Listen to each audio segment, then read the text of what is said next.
ప్రపంచంలో ఎక్కడున్నా మీ గోత్రనామాలతో వేదమందిర్ నిర్వహించే ఆన్లైన్ పూజలు హోమాల ద్వారా దైవ అనుగ్రహాన్ని పొందండి. ఆయన యందు మనసుండడం అలవాటైపోయిన వాడెవరో ఆయనను ఈశ్వరుణ్ణి చేరకుండా ఆపగలిగినది లేదు. అందుకే దాని విషయంలో ఒక విచిత్రమైనటువంటి మాట చెప్తుంటారు.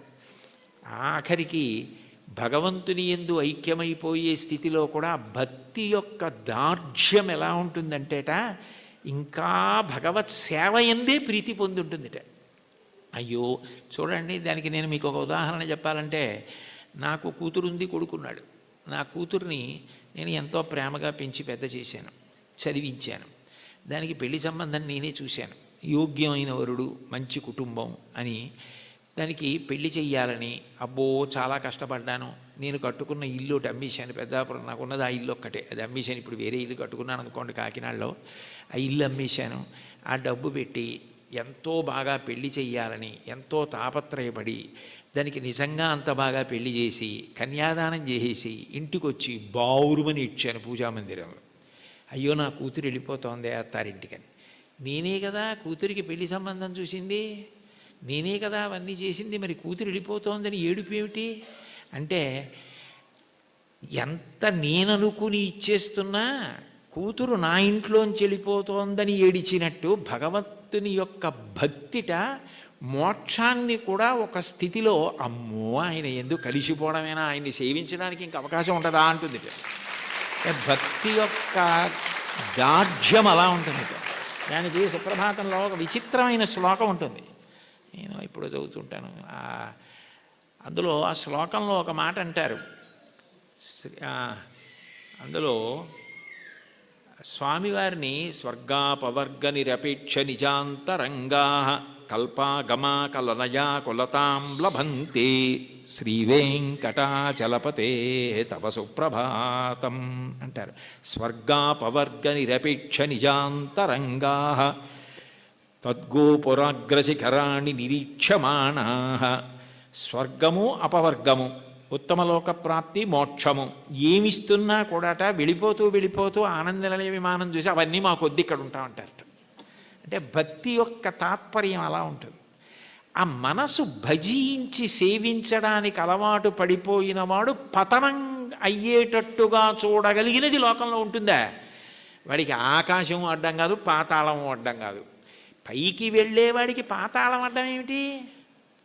ఎవరికైనా పైకి ఎడుతుంటే ఆకాశం అడ్డం అవ్వాలి, ఇంకోటి అడ్డం అవ్వాలి. పాతాళం అడ్డం ఎలా అవుతుందంటే, కింద పడితే పాతాళం అడ్డం అవుతుంది.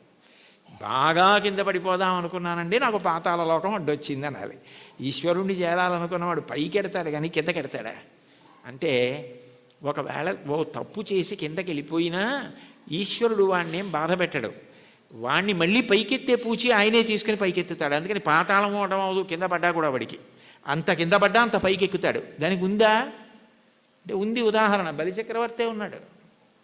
అంత ఇంద్రుణ్ణి గెలుద్దామనుకున్నవాడు గెలవలేక గురువుగారిని శుక్రాచార్యుల వారిని పట్టుకుని విశ్వజిత్ యాగం చేసి అగ్నిహోత్రంలోంచి బంగారు రథం, గుర్రాలు, గొప్ప గొడుగు, అక్షయబాణ తూణీరాలు, ధనస్సు అన్నీ పొంది ఇంద్రుణ్ణి ఓడించి అంత గొప్పవాడైతే ఇంద్రుడు బృహస్పతి దగ్గరికి వెళ్ళాడు. ఆయన గురువుగారు శుక్రాచార్యుల వారిని ఆశ్రయించాడు. నేను మా గురువుగారు మీ దగ్గరికి వచ్చాను, నేను ఎలా ఓడించాలి బలిచక్రవర్తిని అడిగాడు. నేనా శుక్రుడా వదిలేయి, గురువుల అనుగ్రహం పొందిన వాణ్ణి పాడు చెయ్యగలిగిన వాడు ఉండడు. బలమునవానికి వృద్ధి వచ్చే గురువుగారి మాటల వల్ల వృద్ధిలోకి వచ్చాడు. వారి పాటింపకిక మీద వాడి చెడును. ఒకనాడు గురువుగారి మాట వినడవు, అప్పుడు పాడైపోతాడు. అప్పటి వరకు నువ్వు ఎదురు చూడంతే. గురువుగారి మాట వినకుండా ఎప్పుడు ఉంటాడో అప్పటి వరకు ఎదురు చూస్తూ ఉండన్నాడు. గురువుగారి మాట వినకుండా చేయగలిగిన వాడెవరు? ఆ తెలివితేటలు ఒక్క విష్ణువే. అందుకే ఆయన వామనమూర్తిగా వచ్చాడు. వచ్చి 3 అడుగులు చాలన్నాడు. 3 అడుగులు ఏమిట్రా బాబు, నేను మహారాజుని, నువ్వు ఏమైనా అడుగు, గొడుగు, ఆఖరికి నీకు నేను ఏవైనా పెద్ద పెద్దవి ఇస్తాను తప్ప ఇది ఎక్కడి ప్రారంధం, నువ్వేమో 3 అడుగుల నేల ఇమ్మంటా ఏమిటి, 3 అడుగుల నేల అడక్కు, ఇంకేమైనా అడుగు, ఇంకేమైనా అడుగని పాపం ఎన్ని అడిగాడు. వరచేలములో, మాడలో, ఫలములో, వన్యంబులో, గోవులో, హరులో, రత్నములో, రథములో, విభృష్ణాన్నమో, కన్యలో, కరులో, కాంచనమో, నికేతనములో, భూములో, ధరణీఖండమో కాక ఏమడిగేదో ధాత్రి సురేంద్రోత్తమ, ఏం కావాలో అడుగన్నాడు. అబ్బెబ్బే ఒంటివాడ నాకు 1-2 అడుగుల మేరయిమ్ము సొమ్ము మేరయొల్ల కోర్కె తీర బ్రహ్మ కూకటి ముట్టెద దానకుతుక సాంద్ర దానవేంద్ర, నేను ఒంటివాణ్ణి, నాకు 1-2 3 అడుగులు అన్నాడు. 2 అడుగులతో భూమి ఆకాశాలు కొలిచి 1 అడుగు బలిచక్రవర్తి తల మీద పెడతాడు. 1-2 అన్నాడు, 3 అడుగులు అనలేదు. ఇమ్మన్నాడు, ఇస్తానన్నాడు. ఇస్తానంటే శుక్రాచార్యులు వారు పరిగెత్తుకొచ్చారు. ఒరే నాయన, వచ్చినవాడు విష్ణువురా, ఇవ్వకు పాడైపోతామన్నారు. విష్ణువు అయితే మాత్రం నాకు పట్టిన గొప్పతనం ఎవరికి పట్టింది? ఆదిన్ శ్రీసతి కొప్పుపై తనువుపై అంశోత్తరీయంబుపై పాదాబ్జంబులపై కపోలతటిపై పాలిండ్లపై నూత్న మర్యాదంచెందు కరంబు క్రిందగుట ఆపై నా కరంబుంట మేల్ కాదే రజ్యము గిజ్జమున్ సతతమే కాయంబు నా పాయమే. అందరికీ అన్ని ఇచ్చే లక్ష్మీపతి, లక్ష్మీదేవి ఒంటి మీద చెయ్యేస్తే ఆవిడ అబ్బాని పొంగిపోయేటటువంటి చెయ్యి కింద అవడమా, పైన నేను చెయ్యి పెట్టి ఇవ్వడమా? ఇది చాలు, పోతే పోని అన్నాడు. గురువుగారి మాట తిరస్కరించాడు. పోయింది రాజ్యం అంతా. 3వ అడుగు ఎక్కన పెట్టనన్నాడు. నా సునృతంబుగా నినుడువదు నా జిహ్వ బొంకజాల నాకు బొంకు లేదు, నీ తృతీయ పదము నిజము నా శిరమున నెలవు చేసి పెట్టు ఈశ్వరా అన్నాడు. నేను అబద్ధం అన్నాయా, 3వ అడుగు ఇక్కడ పెట్టేయి అన్నాడు. పాతాళానికి తొక్కేశాడు. అంటే పడిపోయాడా? ఏదైనా పోగొట్టుకున్నాడు, కానీ మాట తప్పకుండా భక్తితో అలాగే నిలబడ్డాడు. ఆ భక్తికి ఆయన ఏం చేశాడు? తాత్కాలికంగా నువ్వు అలా ఉంటావు, కానీ సావర్ణిమనువు వేళకు దేవేంద్రుండకు నితడు దేవతలకు దుర్భాసితమకు నాచోటికి రావింతును అందు మీద రక్షింతు దయన్. నేను సావర్ణిమనువు వేళకి ఇతన్ని నేను దేవేంద్రుణ్ణి చేస్తాను, అప్పుడు ఎవరు ఇతన్ని ఏం చేయరు. ఇతను పాతాళంలో ఉన్నా నా సుదర్శన చక్రం కాపాడుతుంది, రోగాలుండవు, ఇతన్ని ఎవ్వరూ ధిక్కరించడానికి వీల్లేదు. ఇతను దేవేంద్ర పదవి అయిపోయిన తర్వాత చూడ్డానికి కూడా వీలు కాని వైకుంఠానికి తన్ని పిలిపించి నా యందు ఐక్యం చేసుకుంటానని వరం ఇచ్చాడు. పాతాళానికి పోతే మాత్రం ఏమైనా అడ్డమైందా? మళ్ళీ ఎగిరి ఎంత దూరం వెళ్ళాడు, ఏ స్థాయికి వెళ్ళాడు? భగవంతుని యందు భక్తి నిలబడినది నిజమైతే నిన్ను అడ్డగలిగినది లేదు. అటువంటి వాడికి కైలాసమే కనపడినా, బ్రహ్మలోకమే కనపడినా, త్రోవలో వెళ్ళిపోతున్నప్పుడు ఒక వ్యక్తి దాహం తీర్చుకోవడానికి ఆగి ఒక్కసారి చలివేంద్రంలో నీళ్లు తాగి వెళ్ళిపోయినట్టు ఆగి చూసి వెళ్ళిపోయే లోకాలే తప్ప, అబ్బాయి ఇవి బాగున్నాయని వాడు ఆగిపోడు. అవే బ్రహ్మలోకం. కైలాసాదులు కూడా ఆయనకి త్రోవలోకి వచ్చినా, అమరావతి వచ్చినా, స్వర్గమే వచ్చినా ఆయన ఆగడం. ఎందుకంటే ఆయన దృష్టి అంతా ఎప్పుడూ భగవంతుని యందు రమిస్తూ ఉంటుంది, ఆయన ఎందే కలుస్తాడు. దానికి కావలసినది సద్గురు బోధ అంటారు. చెప్పకుండా చెప్పడం, అన్యాపదేశోపదేశము అని పైకి చెప్పకుండా చెప్పడం. నేర్చుకోవలసినది ఏమిటంటే ఎప్పుడూ భగవంతుణ్ణి స్మరించగలిగినటువంటి మనసుని నీలో నువ్వే పెంపొందించుకో.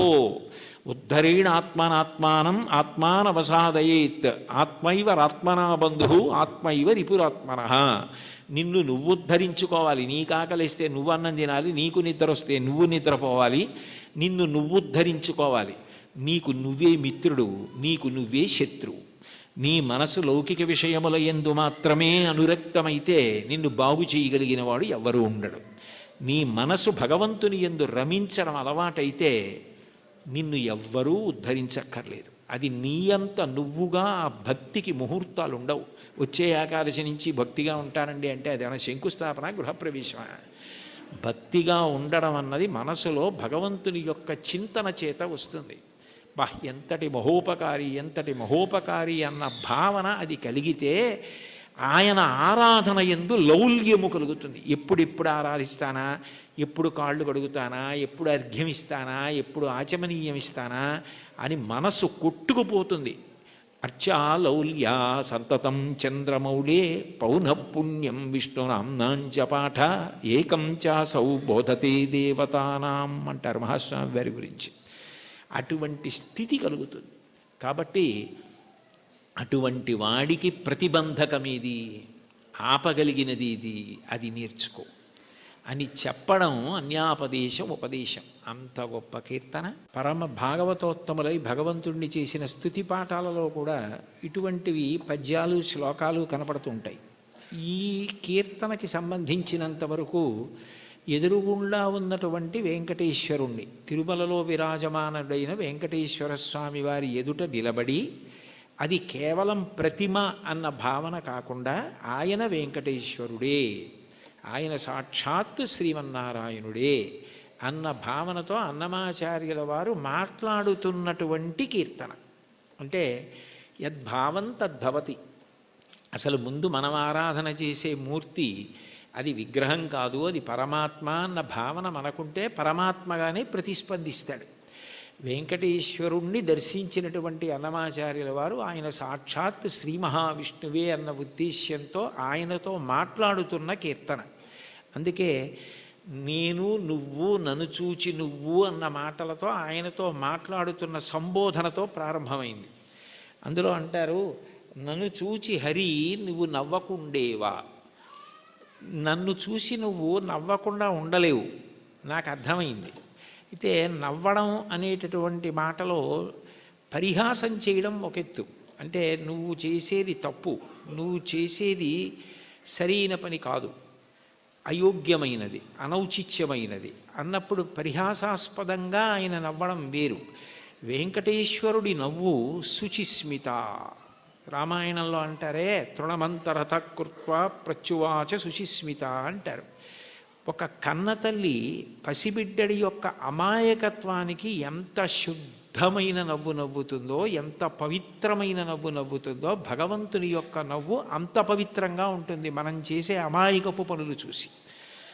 తల్లి ఏదో వేడిగా ఉన్నటువంటి పాయస పాత్ర అక్కడ ఉంటే పిల్లవాడు వెళ్ళి నేను తినేస్తానని పాయస పాత్రలో చెయ్యి పెట్టబోతే, నువ్వు తినలేవురా, అది చాలా వేడిగా ఉంది, నేను చల్లారి పెట్టి పెడతానని చెప్పి ఎంతో ప్రేమగా నవ్వి వాడిని దూరంగా పెట్టి ఉప్పుని ఊది చిన్న చిన్న ముద్దలు వాడి నోట్లో ఎంత ప్రేమతో తినిపిస్తుందో అంత ప్రేమతో నవ్వుతాట భగవంతుడు. అందుకని భగవంతుని యొక్క నవ్వు శుచిస్మిత, మందహాసం, చిన్న నవ్వు నవ్వుతాడు అని.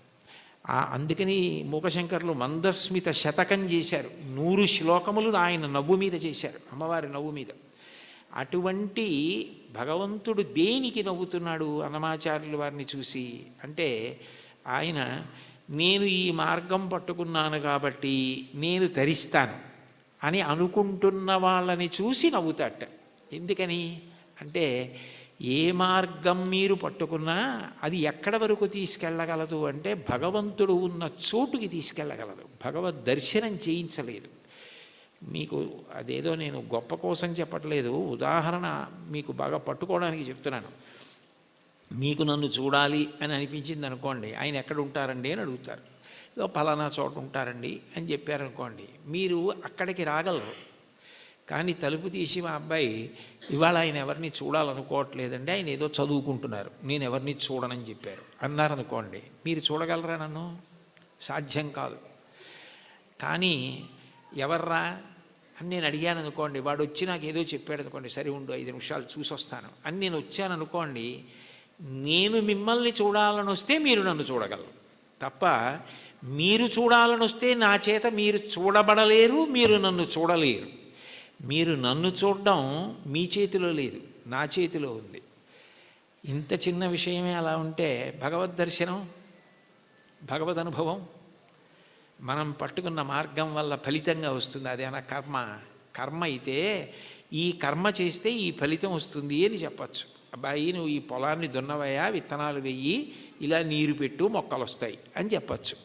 భగవన్మార్గంలో నీవు ఈ మార్గాన్ని పట్టుకుంటే నీకు తప్పకుండా భగవద్ దర్శనం అయిపోతుంది, మోక్షం పొందగలవు అనుకుంటే అందులో ఎప్పుడూ 2 అంగుళాలు తక్కువ వస్తుంది. నేను చేస్తున్నాను కర్తృత్వం, దాని చేత ఈ ఫలితం వస్తుంది ఒక ఆశ. ఈ 2 మనసులో ఉండి పాటించిన ఏ పద్ధతి కూడా భగవంతుణ్ణి పూర్తిగా చేరనివ్వదు. అదే భాగవతంలో ఉలూకల బంధనం. యశోద ఎంత ప్రయత్నించి కృష్ణుడి బొజ్జ కట్టేద్దామని తజ్జనని లోగిటంగల రజ్జు పరంపరల తేవంగా ఆ బొజ్జ తిరిగి రాదయ్యే జగజ్జాలములున్న బొజ్జ కట్టందరమే. ఇన్ని తాళ్ళొచ్చి ముళ్ళేసి చుట్టూ తిప్పినా 2 అంగుళాలు తక్కువ వస్తూనే ఉంది. ఏమిటి 2 అంగుళాలే తక్కువ వస్తుంది, ఇన్ని తాళ్ళు ముడేసి పొట్ట చుట్టూ తిప్పినా పొట్టకి తక్కువ అవ్వకూడదు కదా, ఎన్ని తాళ్ళు కలిపి ముడేసినా 2 అంగుళాలే తక్కువ అన్న ఆలోచన ఆవిడికి రాలేదు. ఆవిడ మరిచిపోయింది. ఆవిడ ఇందులో నిమగ్నమైపోయిందంటే ఆయన కడదాం అనుకుందంతే. అప్పుడు ఆయన కట్టబడ్డాడు. మీరు జాగ్రత్తగా తెలుసుకోవాలి, ఆవిడ కట్టలేదు. అందుకే వడల చెమటలగయ నొత్తరీయముజార తురుముకున్న విరులు జారిరాల కట్టరాని తనను కట్టెదనని చింత కట్టుకున్న తల్లి కరుణ చూచి చిక్కడు సిరికౌగిటిలో చిక్కడు సనకాది యోగి చిత్తాబ్జములన్ చిక్కడు శృతిలతి కావళి చిక్కెనతడు లీల తల్లి చేతన్ రోలన్. ఆయన వేదమంత్రాలకి దొరకడు, ఆయన లక్ష్మీదేవి కౌగిటికి దొరకడు, ఆయన సనకసనందనాథుల మనస్సులో ఎందు దొరకడు. కానీ ఆయన దొరికిపోయాడు యశోదకి. ఎందుకు దొరికిపోయాడు అంటే ఆమె ఎందుకు చేస్తోందన్నది ఆమె మరిచిపోయింది. మరిచిపోయి ఆయన ఆయనని కట్టడం అన్న దాంట్లో 2 అంగుళాలు తక్కువ వచ్చాయన్నది ఆవిడ మరిచిపోయినప్పుడు కట్టబడ్డాడు.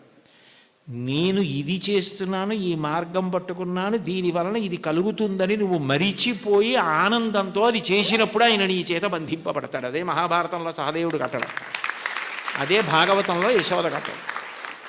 అది లేనప్పుడు నేను ఒకటి పట్టుకుని ఇదిగో ఇది చేసుకొచ్చేస్తున్నాను కాబట్టి నీ దగ్గరికి వచ్చేస్తున్నాను, నువ్వు నాకు వశపడిపోతావంటే నేను గొప్ప ఆయన గొప్ప. అప్పుడు దానికి ఒక పాఠ్య ప్రణాళిక ఉంది, ఇలా చేసేస్తే ఆయన దొరికిపోతాడని. అలా ఎక్కడుంది స్వామి, అలా ఉందా అని చెప్పడానికి మనసుకు గోచరమా మాటలకు గోచరమా? మనసుకి నువ్వు దొరికిపోతావా? ఎలా దొరికిపోతావు? పటకార అంటారు లోకంలో. పటకార అంటే కింద మరుగుపాల గిన్నె ఉంటుంది, పైన నా చేత్తో పట్టుకుంటే పటకార ఏం చేస్తుంది? మరుగుపాల గిన్నెని పట్టుకుంటుంది. నేను గట్టిగా పట్టుకుని పక్కన దింపేస్తాను మరుగుపాల గిన్నెని. ఆ మరుగుపాల గిన్నెని పట్టుకున్న పటకార నేనే పట్టుకుంటున్నాను మరుగుపాలని అనుకుంది అనుకోండి, నేను పైన పట్టుకోవడం మానేశాను అనుకోండి, పట్టుకోగలదా? నేను పట్టుకుంటుంది కాబట్టి దాని పేరు పటకారని పేరు. ఈశ్వరుడి యొక్క చైతన్యము పడితే మనసు పనిచేస్తుంది. అసలు ఈశ్వర చైతన్యం పడకుండా మనసు ఎలా పనిచేస్తుంది? సంకల్ప వికల్పములు ఎక్కడి నుంచి వస్తాయి? నానాఛిద్రఘటోదర స్థిత మహాదీప ప్రభాభాస్వరం జ్ఞానం యస్యతు చక్షురాదికరణ ద్వారా బహిస్పందతే జానామీతి తమైవ భాంతమనుభాచ్యే తత్సమస్తం జగత్ తస్మై శ్రీ గురుమూర్తయే నవైదం శ్రీ దక్షిణామూర్తయే అంటారు దక్షిణామూర్తి అష్టకంలో. మనసు మాత్రం ఆయన ప్రభావం, వాక్కు ఆయన ఇచ్చినది. నేను ఇప్పుడు దీనికి ఇలా వ్యాఖ్యానం చేయాలంటే నేను ఎన్ని రోజులు చదువుకురాను దాన్ని? ఇక్కడ ఉన్న సమయాన్ని బట్టి ఏదో చెప్పాలంతే. నాకేదో భావన వచ్చిందనుకోండి, ఆ భావన నాలో కదిలినప్పుడు మూలాధార చక్రం దగ్గర నుంచి పైకొచ్చిన గాలి బ్రహ్మరంధ్రం దగ్గరికి వెడితే నువ్వు అట్లా నిర్గమించకూడదు, సమయం రాలేదని వెనక్కి తోసేస్తే నోటిలోకి వచ్చి నిలబడిన వాయువుని నాలుక కదిలి నొక్కితే సొట్టలు పడి గాలి అక్షరములై నా నోట్లోంచి బయటకు వస్తున్నప్పుడు అక్షరములు పదములై పదములు వాక్యములై నా భావనని పట్టుకుని ఆకాశగతమై వచ్చి మీ చెవులలోంచి లోపలికి వెడితే నా భావాలు మీ భావాలు అవుతున్నాయి. సభాభ్య సభాపతిభ్యశ్చ భో నమో నమో. అది చేస్తున్నవాడెవరు? నేను మాట్లాడుతున్నానంటే అర్థం ఎక్కడుంది దానికి? ఇది నేను వెళ్ళిపోయిన తర్వాత నేనే చెప్పాను వ్యాఖ్యానం అంటే ఇది అది చెప్పింది, నేను చెప్పింది అది చెప్పింది. ఇది నాకు మైకు, నేను ఆయనకి మైకు. లోపల నుండి ఆయన చెప్తే నేను మైకు తప్ప నేను చెప్పడం ఏంటి? అది తెలిసిన వాళ్ళు నేనన్న మాట అనలేదు. పలికెడిది భాగవతమట, పలికించు విభుండు రామభద్రుండట. నే పలికిన భవహరమవునట, పలికెద వీరుండు గాథ పలుకగనేలా. నా స్వాతంత్రం ఎందుకు? ఆయన ఏది పలికిస్తే అది పలుకుతాడు తప్ప నేనన్నది ఏం లేదన్నారు పోతన గారు. ఏంటి అంత భాగవతాన్ని ఆంధ్రీకరించిన మహానుభావుడు. కాబట్టి దీనికి ఇది మార్గం అన్నది ఎక్కడుంది అసలు? ఈ మాటల చేత ఆయన వశపడిపోతాడు. నేను ఇన్ని ప్రవచనాలు చేశాను కాబట్టి నేను ఖచ్చితంగా భగవంతుణ్ణి చేరిపోతాను అని ఎట్లా చెప్తావు? ఆయన అనుగ్రహం నీ చేత మాట్లాడించింది. నీవు మాట్లాడడంలో నిన్ను నువ్వు మరిచిపోతే మాట్లాడడం నీ నిప్పి మరిచిపోవడానికి, నీ బాధ మరిచిపోవడానికి కూడా కారణమైపోతాయి. నిజంగా నీకేదో నొప్పిగా ఉంది, అయినా మాట్లాడడంలో నువ్వు ఆ నొప్పి మరిచిపోతున్నావు అంటే అన్నీ మరిచిపోవడానికి నీకున్నది సాధనం అయిపోతాయి. అప్పుడు ఈశ్వరుడు వశపడతాడు. తప్ప ఇది నాకు మార్గము, దీనికి ఇది ప్రయోజనము అని అనుకున్నంతకాలం నువ్వు వశపడతావా స్వామి? అంత అమాయకుడివా? అది సాధ్యమా? అంటే ఆ మైమరుపు రావాలి. అందుకే మీరు చూడండి, తన్మయుడైపోయాడండి అంటారు. తన్మయుడైపోయాడండి అన్న మాటకు అర్థం ఏమిటి? తత్ ఎందు మయమైపోయాడు. ఏమంటే మరి దొంగ మీ జేబులోంచి డబ్బులు తీసేస్తుంటే మీకు తెలియలేదా అన్నారనుకోండి, ఆ శోభారాజు గారు కీర్తన పాడుతున్నారండి, దాంట్లో తన్మయం అయిపోయానంటాడు. అంటే మనసంతా ఆవిడ కీర్తన యందు మగ్నం అయిపోయింది. దొంగ జేబులో చేయి పెట్టడం కానీ డబ్బులు తీయడం కానీ తెలియలేదు. చర్మానికి స్పర్శ ఉండదా? ఉంది. కానీ ఎందుకు తెలుసుకోలేకపోయింది? అంటే మనసు పాట యందు తన్మయం అయిపోయింది. అలా నువ్వు ఏది చేస్తున్నావో దాని ద్వారా నువ్వు తన్మయమైపోతే అప్పుడు ఈశ్వరుడు వశపడతాడు. తప్ప ఇది నేను ఇంత బాగా చేస్తున్నానని నువ్వు నీకు పొగుడుకోవడం అలవాటైపోతే, ఇది నేనే చేస్తున్నాను అనుకుంటే నువ్వు బాగా చేసుకుంటున్నావు కదరా, చేసుకో అంటాడు. అది తన్మయానికి కారణమై, అందుకే చిట్ట చివరికి ఏదైనా ఎక్కడికి వెళ్ళాలి అంటే మౌనమునందు పరివసించాలి. చిట్ట చివరికి సంగీతము నాదమునందు, శబ్దం ఎక్కడ పుడుతోందో అక్కడ లయమైపోతుంది. నాదతను మనిషం శంకరం అంటారు త్యాగరాజస్వామి. అందుకే ఆ నాదము శంకర శరీరము, దాని యందు లయం అవ్వాలి. ఇక్కడ ఉన్నారు కదా మంజు భార్గవి గారు, శంకరాభరణంలో ఆయన ఏదో ఉరిమి ఉరుములు మెరిసే మెరుపుల చిరుచిరు నవ్వులు కాబోలు, సరిసరి నటనలు కాబోలు అని పరవశాన శిరసూగంగా ధరకు జారెన శివగంగ నాగానలహరి నువ్వు మునుగంగా అని పరవశించిన పరమశివుడు తల కిందకి జింపి చూస్తేట గంగ కింద పడి ఈయన తడిసిపోయేట. ఈయన గానలహరిలో ఆయన మురిగిపోయేట. అప్పుడు ఒక్క క్షణం ఆగిపోయాడు అనుకోండి, అప్పుడు నాదోపాసన చేసిన వాడను నీవాడను నేనైతే, అది నాదమునందు ఉపాసన. మౌనమునందు వెళ్ళిపోవాలి. శ్రీశైల శృంగకు హరేషు కదోపలప్స్యే గాత్రం యదామ మలతాహ పరివేష్టయంతి కర్ణే యదాహ విరచయంతి ఖగాశ్చ నీడాస్. అప్పుడు వీడు కదలడు అని నమ్మకం వచ్చి తీగలు చుట్టుకుంటాయి. వీడు కదలడు అని నమ్మకం వచ్చి పక్షి చెవుల్లో పుల్లలు పెట్టి గూడు పెడుతుంది. వీడు కదలడు అని నమ్మి పక్షులు వాసం చేసి గుడ్లు పెట్టి పొదిగి అరుస్తాయి. అయినా కదలడు. ఎందుకనంటే తన్మయుడై ఉన్నాడు. అది సమాధి స్థితి. ఆ స్థితికి వెళ్ళినవాడు అనుభవిస్తున్నాడు ఈశ్వరుణ్ణి. వాడు జీవన్ముక్తుడవుతున్నాడు. వాడి శరీరము పడిపోయినప్పుడు విదేహమోక్షాన్ని పొందాడు. శరీరం పోయింది, ఇంకా అంతటా పరివ్యాత్మమైన ఆత్మ అయ్యాడు. ఆ తన్మయావస్థ పొందడానికి ఇది సోపానము కావాలి తప్ప, ఇది నాకున్న ప్రజ్ఞ అని నాకు నేను 10 మాటలు మిడిసిపడడానికి కారణమైనంత కాలము ఈశ్వర నిన్ను చేరడానికి ఎట్లా హేతు అవుతుంది?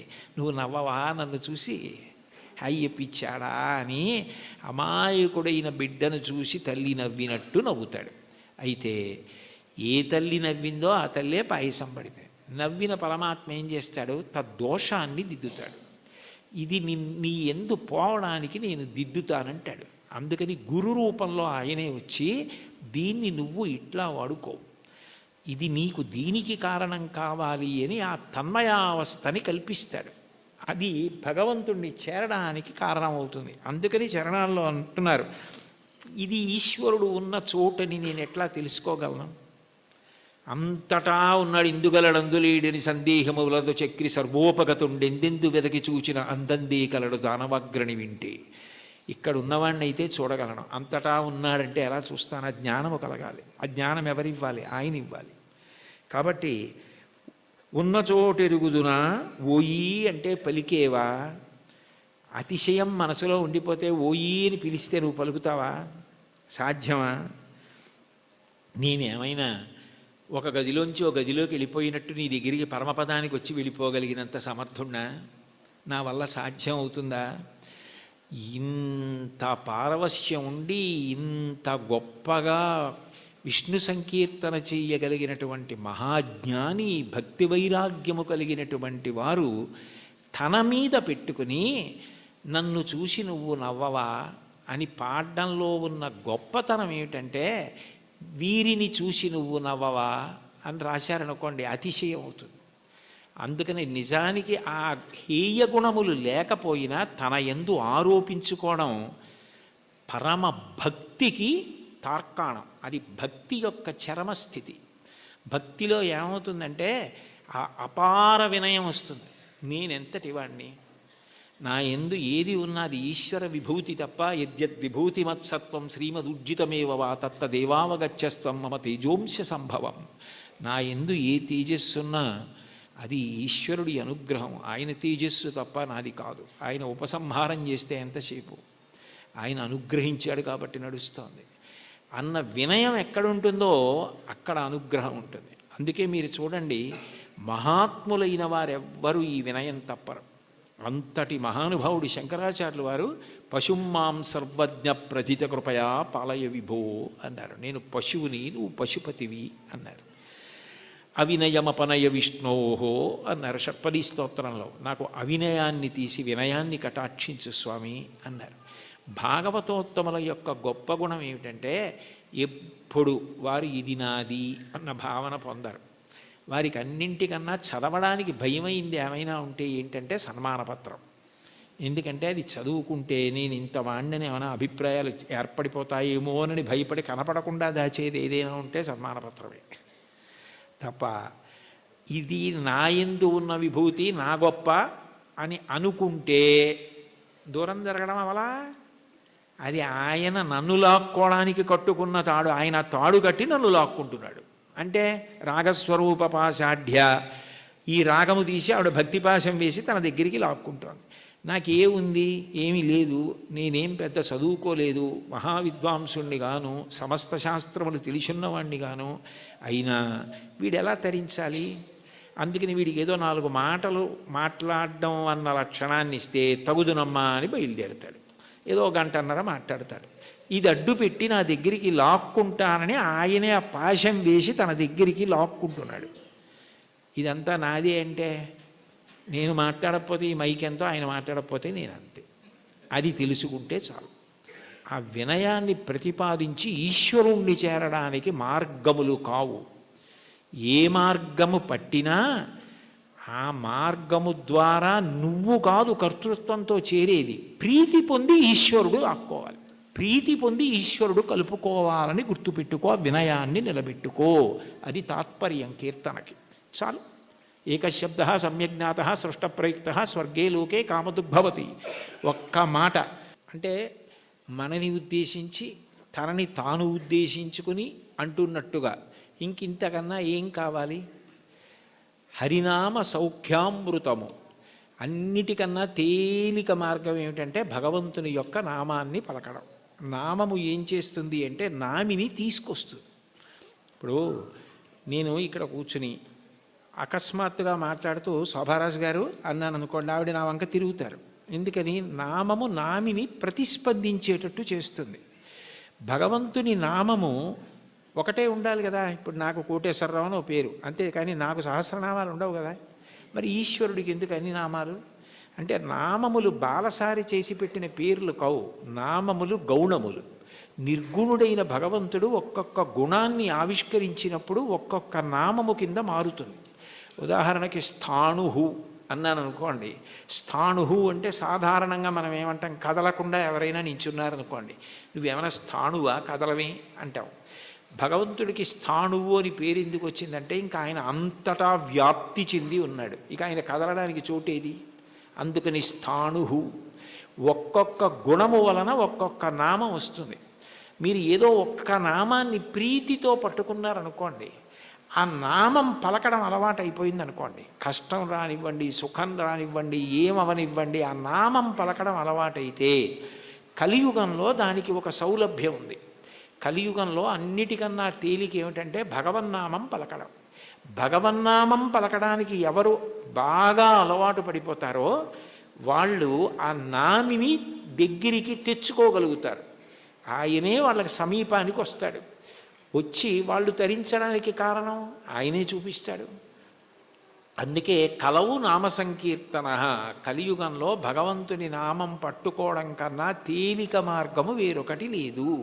నాకు మంత్రం రాదు, తంత్రం రాదు, యజ్ఞం రాదు, యాగం రాదు, రాని వాటి గురించి విచారించకు. ఏదో ఒక నామం పలకగలవు కదా, శివ అనగలవు, రామ అనగలవు, ఆ నామం పట్టుకో చాలు. అది ఒక్కటి పట్టుకుంటే అది రెండు ప్రయోజనములు చేరుస్తుంది. ఒకటి, నువ్వు చేసిన పాపములు ఏవి నిన్ను ఈశ్వరుణ్ణి చేరకుండా ప్రతిబంధకంగా నిలబడతాయనుకుంటున్నావో వాటిని తీసేస్తుంది. రెండు, ఎవరిని నువ్వు చేరాలనుకుంటున్నావో వాణ్ణి నువ్వు ప్రయత్నపూర్వకంగా చేరడం కాదు, వాడొచ్చి నీ దగ్గర నిలబడి వాడు నిన్ను పొందేటట్టు చేస్తుంది. ఎంత తేలికైంది. నామస్మరణ ధన్యోపాయం నహిపశ్యామో భవతరణే. కలియుగంలో ఇంకా నామస్మరణ కన్నా భవతరణానికి, సంసార సముద్రమును దాటడానికి మార్గము లేదు. భాగవతంలో అంటారు, నామము ఎంత తేలిక అంటే బిడ్డ పేరు పెట్టి పిలిచిననైన విశ్రామ కేళినైన మిగుల గేలినైన పద్య గజ్జ గీత భావార్థములనైన కమలనయను తలుప కలుషహరము. మీరు బిడ్డకి పేరు పెట్టుకుని ఏ చక్రి అని పేరు పెట్టుకున్నారు, శౌరి అని పేరు పెట్టుకున్నారు, శౌరి శౌరి శౌరి శౌరి అని పేరు అదే పనిగా బిడ్డ పేరు పెట్టి పిలిచినా అది భగవంతుణ్ణి పిలిచినట్టే ఆయన లెక్కలోకి తీసుకుంటాడు.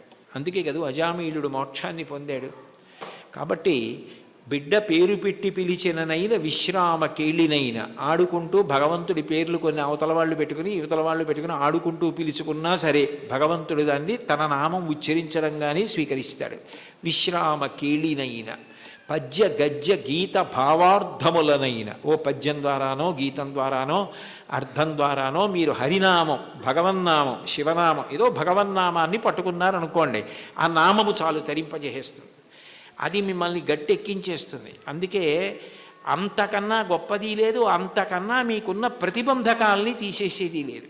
ఏది ఈశ్వరుణ్ణి చేరడానికి అడ్డో దాన్ని ఆ నామం తీస్తుంది. అందుకంటారు పోతన గారు భాగవతంలో, బ్రహ్మహత్యానేక పాపాటవులకగ్నికీలలు హరినామ కీర్తనములు, మధుపాన కిల్బిష మదనాగ సమితికి కేసరుల్ హరినామ కీర్తనములు, తపనీయ శౌర్య తమసంబునకు సూర్యకిరణముల్ హరినామ కీర్తనములు, గురుతల్ప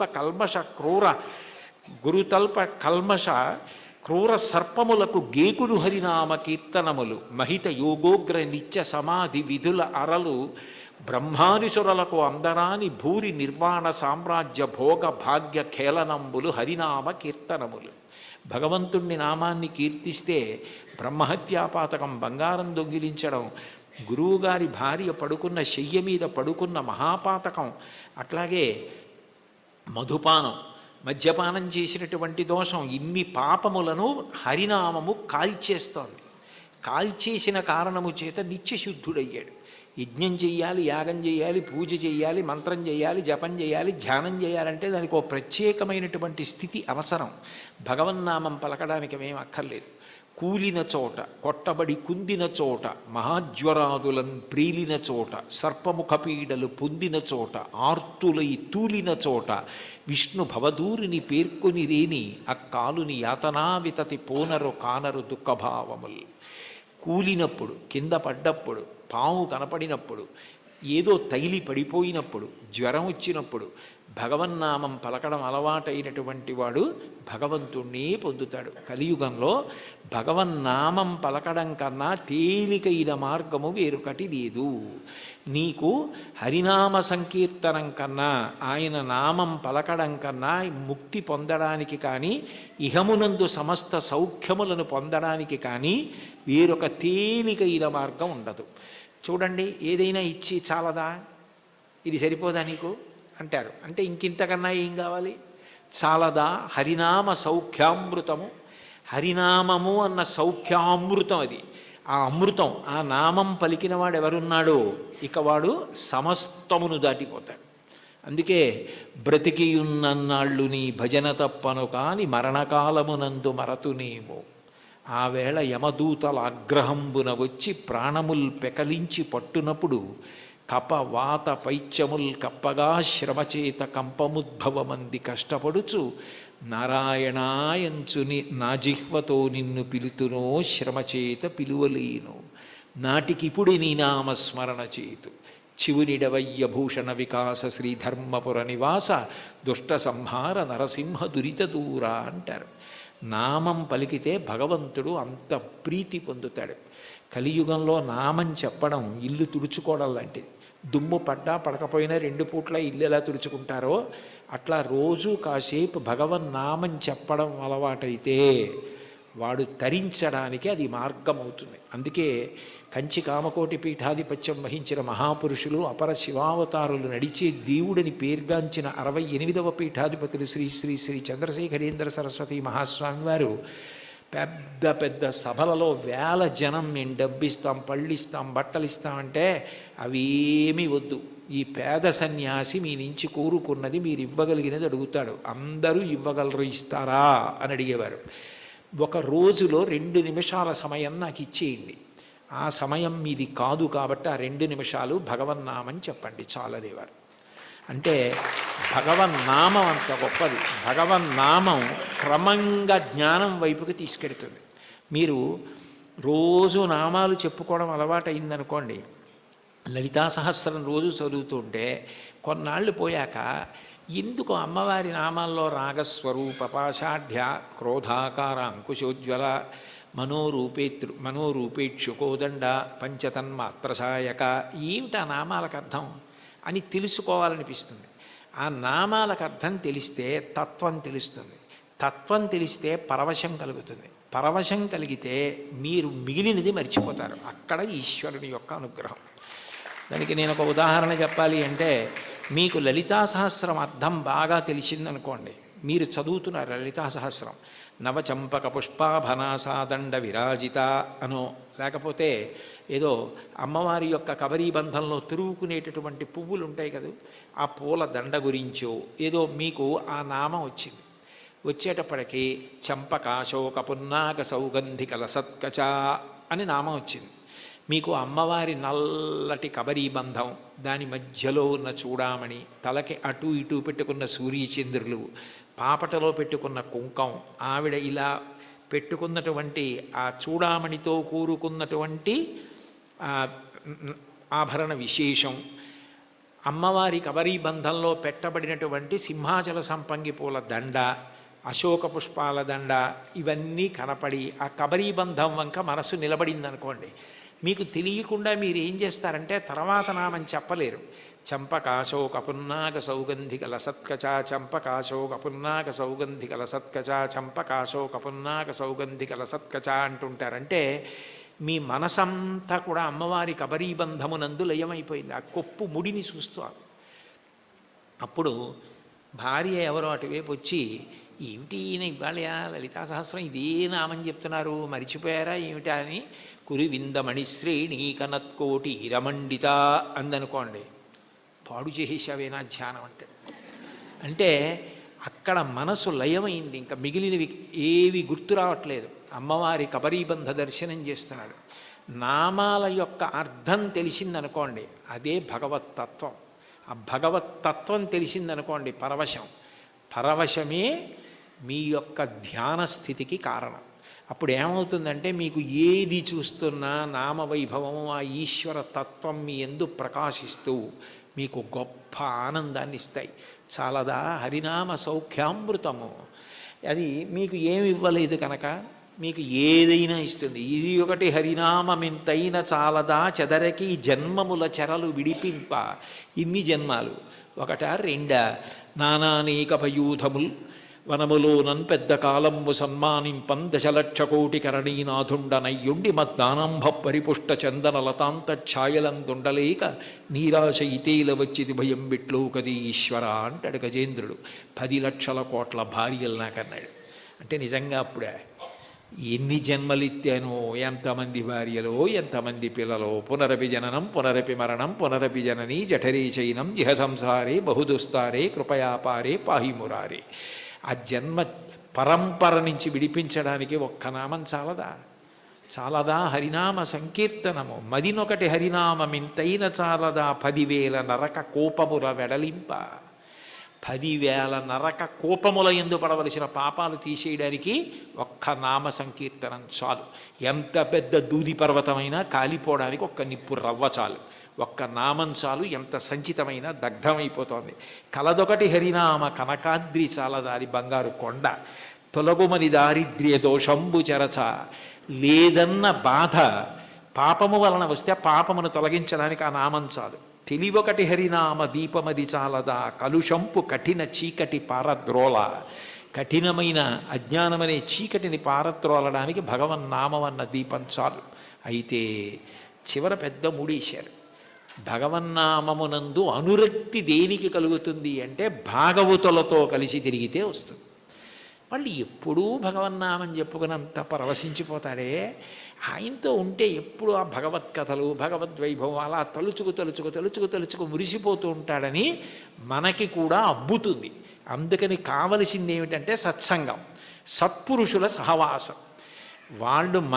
వాళ్ళని మనం గుర్తుపడతాం, కానీ వాళ్ళు మనని గుర్తుపెట్టి పేరు పెట్టి పిలిస్తే అంతకన్నా గొప్పతనం లేదు.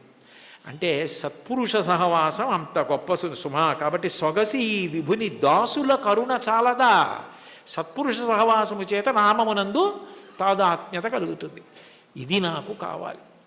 ఆ నామమును పట్టుకోండి చాలు. అంటే చాలా తేలిక మార్గాన్ని ఇందులో ఉపదేశం చేసి, అబ్బాయి చాలా చిన్నది ఇచ్చాను అనుకుంటున్నావా, ఇది చాలదా, ఇంకింతకన్నా ఏమిటో, ఇంకింతకన్నా ఏం లేదు, ఎంత బాగా మాట్లాడారో, ఎంత అనునయంగా మాట్లాడారో, చాలదా.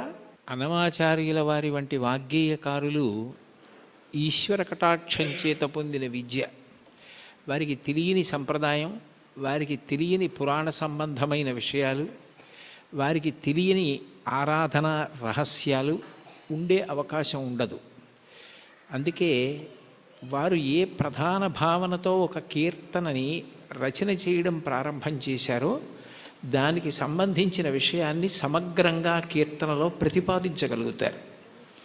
మీరు ఈ కీర్తనని పరిశీలిస్తే ఆయన కొండలలో నెలకొన్న కోనేటి రాయడువాడు అని ప్రారంభం చేశారు. శ్రీవేంకటేశ్వరుడు కొండలలో నెలకొన్నాడు, 7 కొండలలో ఉన్నాడు అన్న విషయం అందరికీ తెలుసున్న విషయం. అయితే యథార్థానికి భగవంతుడు కొండ మీద ఉండడానికి ప్రధాన కారణం ఏమిటంటే, కొండ మీద ఉన్న దేవుణ్ణి తెలుసుకోవాలంటే కొండ ఎక్కాలి. 84 లక్షల జీవరాశులలో చాలా జీవరాశులు భూమికి అడ్డంగా వెన్నుపాము ఉండేటట్టు పుట్టి అడ్డంగానే వెన్నుపాము పెరిగేటట్టుగా బ్రతుకుతాయి. మనిషి ఒక్కడు భూమికి అడ్డంగా పుట్టి నిలువుగా పెరుగుతాడు. అంటే మనిషి ఒక్కడే ఊర్ధ్వముఖ చలనం చేసి భగవంతుణ్ణి తెలుసుకోగలడు. కొండలలో నెలకొన్నవాడు అన్న మాటకు అర్థం ఏమిటంటే, నువ్వు ఊర్ధ్వముఖ చలనం చేస్తే తెలుసుకోవడానికి అవకాశం ఇచ్చేటటువంటి వాడు. అందుకనే ఆయన ఆనందనిలయ విమానమునందు ఉంటాడు. అసలు ఈశ్వరుడికి పర్యాయ పదం ఆనందం. కృష్ణుడి పేరు కూడా నిజానికి కృష్ అంటే నిరతిశయ ఆనంద ఘనము. అటువంటి ఆనంద స్వరూపమైన భగవంతుడు నీకు అనుభవంలోకి రావాలి అంటే నువ్వు ఊర్ధ్వముఖ చలనం చెయ్యాలి. ఆయన కోనేటి రాయడు. సర్వసాధారణంగా నదుల యొక్క తీరాలలో ఈశ్వర దేవాలయాలు ప్రతిష్ఠితమవుతూ ఉంటాయి. అక్కడ స్వయంభూగా వ్యక్తమవుతూ ఉంటాడు. కానీ వెంకటేశ్వరుడు మాత్రం స్వామి పుష్కరిణికి ఎనలేని ప్రాధాన్యతనిచ్చి దాని పేరే స్వామి పుష్కరిణి అయింది. శ్రీ వెంకటేశ్వర సుప్రభాతానికి సంబంధించి మనం ఇచ్చే మంగళహారతి శ్లోకాల్లో కూడా శ్రీవైకుంఠ విరక్తాయ స్వామి పుష్కరిణీ తటే రమయా రమమాణాయ వెంకటేశాయ మంగళం అంటాం. వైకుంఠమునందు విరక్తి చెంది స్వామి పుష్కరిణి తటమునందు నివసించుతున్నవాడా అని పిలుస్తారు. దీనికి సంబంధించి బ్రహ్మపురాణంలో ఒక విశేషం కనపడుతుంది. సరస్వతీ నది ఒకప్పుడు గంగానది కన్నా తాను గొప్పది కావాలి అని భగవంతుడిని ఉద్దేశించి తపస్సు చేసింది. మనకి శాస్త్రములను పరిశీలిస్తే దేనికైనా పరిష్కారం ఏది సాధించాలన్నా దానికి సాధనము తపస్సు. అసలు ఈ సృష్టి ప్రారంభంలో భగవంతుడు వాడిన మొట్టమొదటి మాట తపస్సు అంత గొప్పది. అందుకని గంగానది కన్నా తాను గొప్పది కావాలని సరస్వతీ నది తపస్సు చేయడం మొదలుపెట్టింది. పులశ్చ బ్రహ్మ అక్కడికి వచ్చారు. పులశ్చ బ్రహ్మ వచ్చినప్పుడు సరస్వతీ నదికి అధిష్టాన దేవత ఉంటుంది. ఆవిడికే కాదు, ప్రతి నదికి అధిష్టాన దేవత ఉంటుంది. ఆ అధిష్టాన దేవత అనుగ్రహించినప్పుడు ఒక రూపంతో ప్రత్యక్షమై కనపడుతుంది. అందుకే భాగవతంలో పరీక్షిత్ ప్రాయోపవేశం చేసినప్పుడు అమ్మా అని పిలిచిన నరు పొమ్మ అని ముక్తికడకు బుత్తువట కృపన్ లెమ్మా నీ రూపముతో రమ్మా నాకెదురంగ గంగ రమ్యతరంగా అంటాడు. కాశీఖండంలో శ్రీనాథుడు కూడా గంగ అధిష్టాన దేవత ప్రాణోత్క్రమణమవుతున్న వాళ్ళని వచ్చి ఎలా అనుగ్రహిస్తుందో చెప్తాడు. ప్రత్యక్షమై వచ్చి భాగీరథి గంగ మృదులహస్తము సాచి మీను నివురు అంటాడు. అటువంటి సరస్వతీ నదికి కూడా అధిష్టాన దేవత ఉంటుంది. ఆవిడ తపమాచరిస్తోంది గంగ కన్నా గొప్పది కావాలి అని. గంగానదికి ఒక ప్రాముఖ్యత ఉంది. ఆవిడ ఒక్కతే త్రిపథగ అంటే 3 లోకముల యందు ప్రవహిస్తుంది. ఆమె స్వర్గలోకంలో ప్రవహిస్తే మందాకిని, భూమి యందు ప్రవహిస్తే భాగీరథి, పాతాళమునందు ప్రవహిస్తే భోగవతి. 3 లోకముల యందు ప్రవహించేది త్రిమూర్తుల యొక్క స్పర్శ కలిగినది గంగానది ఒక్కటే. బ్రహ్మకమండలంలో ఆయన నిత్య వ్యాపారము చేసుకోవడానికి అంటే నిత్యకర్మ చేయడానికి ఉపయుక్తమవుతుంది. ఆదావాది పితామహస్య నియమ వ్యాపార పాత్రీ జలం అంటారు శంకరాచార్యులు వారు గంగాష్టకం చేస్తూ.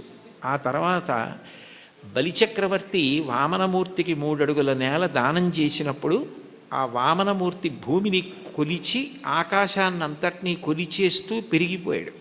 ఇంతంతై వటుడింతయై మరియు తానింతై అభోవీధిపై అంతైతో యదమండలగ్రమణ కల్లంతై ప్రభారాశిపై అంతై చంద్రునకంతయై ధ్రువినిపై అంతై మహర్వాటిపై అంతై సత్యపథోన్నతుండకుచు బ్రహ్మాండాంత సంవర్ధియ్యి అని.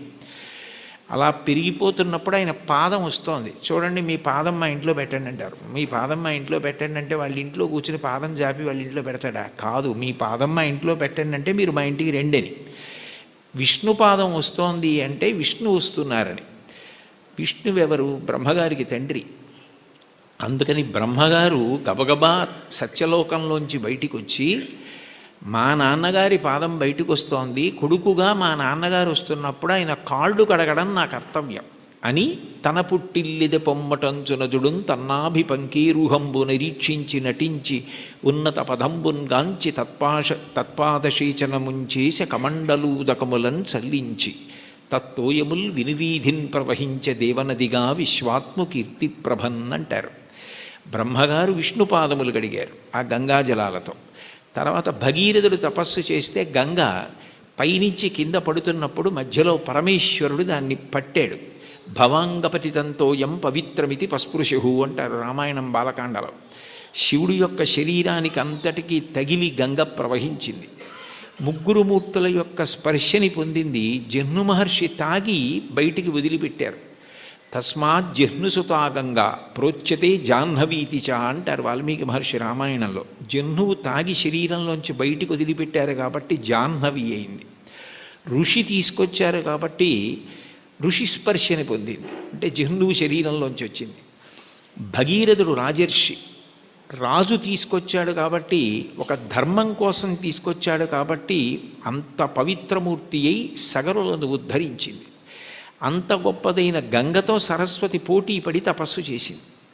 ఆ సమయంలో పులస్త్య బ్రహ్మ వచ్చారు. పులస్త్య బ్రహ్మ అంటే రావణ బ్రహ్మకి తాతగారు. రావణ బ్రహ్మ తండ్రి విశ్వవసో బ్రహ్మ, విశ్వవసో బ్రహ్మ తండ్రి పులస్త్య బ్రహ్మ. పులస్త్య బ్రహ్మ బ్రహ్మమానసపుత్రుడు, అంటే తిన్నగా బ్రహ్మగారి యొక్క మనసులోంచి ఆవిర్భవించినటువంటి వాడు. అంత గొప్పవాడైన పులస్త్య బ్రహ్మ వస్తే సరస్వతీ నది తపస్సు చేస్తున్నాను కదా, ఇప్పుడు నేను లేవవలసిన అవసరం ఏముందని లేవలేదు, స్వాగతం పలకలేదు, అర్ఘ్యపాద్యాదులు ఇవ్వలేదు.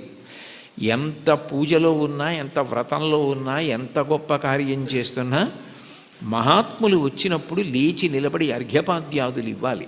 అలా ఇవ్వకపోతే పరమదోషం కలుగుతుంది. గజేంద్రమోక్షణ ఘట్టంలో కూడా ఇంద్రజుమ్న మహారాజు గారు అగస్త్యుడు వచ్చి లేచి నిలబడి నమస్కరించి అర్ఘ్యపాద్యాదులు ఇవ్వని కారణం చేతనే గజయోని ఎందు పుట్టవలసి వచ్చింది. ఒకనాడాంధ్రుపుడచ్యుతున్ మనములో నుహించుతున్ మౌనియై అకలంక స్థితియున్నచో కలచజుండచూటికిన్ వచ్చి లేవక పూజింపకయున్న మౌనికని నవ్యక్రోధుడై మూఢాలుబ్ధకిరీంద్రోత్తమ యూని పుట్టుమని శాపం విచ్చ భూవల్లభ అంటారు భాగవతం 8వ స్కంధంలో. మహాత్ములు వచ్చినప్పుడు వెంటనే లేచి నిలబడి నమస్కరించి అర్ఘ్యపాద్యాదులు ఇవ్వాలి. అలా ఇవ్వలేదు కాబట్టి అది కట్టి కుడిపేస్తుంది, చాలా పెద్ద పాపం అయిపోతుందన్న దయాహృదయంతో పులస్త్య బ్రహ్మ నువ్వు ఏ కోరికతో తపస్సు చేస్తున్నావో అది నీకు సిద్ధించకుండుగాక అని శపించాడు. ఆమె చాలా కిన్నురాలైంది. ఇంత గొప్ప కోరికతో నేను తపస్సు చేస్తున్నాను, ఈయన నా కోరిక తీరకూడదని శపించాడు అని బాధపడి ఈయన బ్రహ్మ యొక్క వంశంలో బ్రహ్మమానసపుత్రుడై వచ్చాడు. కొడుకు విశ్వవసో బ్రహ్మ. ఆ తర్వాత ఎంత గొప్పవాళ్ళు రావాలో ఈ వంశంలో.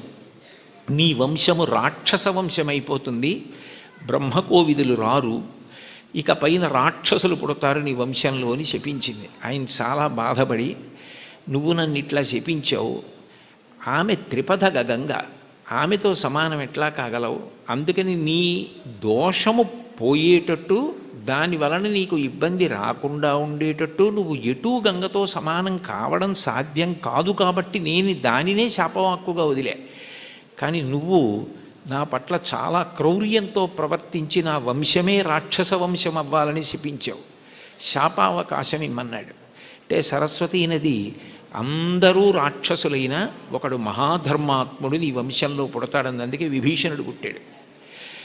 తర్వాత సరస్వతీ నది మళ్ళీ తపస్సు చేస్తే నారాయణుడు ప్రత్యక్షమై, గంగతో సమానం నువ్వు కావడం సాధ్యం కాదు, ఆమె త్రిపథగా, అందుకని అట్లాంటి వరం ఇవ్వలేను, కానీ నేను నీకు ఒక ప్రత్యేకమైన వరం ఇస్తున్నాను. సృష్టిలో ఎక్కడా లేని ఒక గొప్ప పుష్కరిణివి నువ్వు అవుతావు. నీ యందు 300 కోట్ల తీర్థములు వచ్చి చేరుతాయి. తీర్థం అంటేనే ఋషుల యొక్క నియమాలు, తపఫలాలు అందులో నిక్షేపింపబడి ఉంటాయి. అటువంటి 300 కోట్ల తీర్థములు నీ యందు ప్రవేశిస్తాయి. కలియుగంలో నేను శ్రీవేంకటేశ్వరుడు అన్న పేరుతో అవతరించినప్పుడు నీ పుష్కరిణి సమీపంలో అవతరిస్తాను. అవతరించినప్పుడు ఎందరో వచ్చి నీ యందు స్నానం చేసి కృతార్థులవుతారు. పుష్కరిణిలలో నీకన్నా గొప్పది ఇక ఉండదు, నువ్వే గొప్పదానివి అవుతావు. నీకంత గొప్ప వరం ఇస్తున్నానని వరం ఇచ్చాడు. అందుకని సరస్వతీ నది పుష్కరిణిగా వచ్చింది. స్వామి పుష్కరిణిగా వస్తే శ్రీ వెంకటేశ్వరుడు సాక్షాత్ శ్రీమన్నారాయణుడు వెంకటేశ్వరుడిగా అవతరించాడు. కొండలలో నెలకొన్న కోనేటి రాయడు వాడు అంటే ఎప్పుడో తానిచ్చిన వరాన్ని నిజం చేయడానికి సరస్వతీ నదిని పుష్కరిణి చేసి ఆ పుష్కరిణి ఒడ్డున వెలిసినటువంటి దయామూర్తి. అందుకే స్వామి పుష్కరిణి స్నానం సద్గురోహో పాదసేవనం ఏకాదశి వ్రతం చాపి త్రయం అత్యంత దుర్లభం అంటారు. స్వామి పుష్కరిణి స్నానం అంత గొప్పది.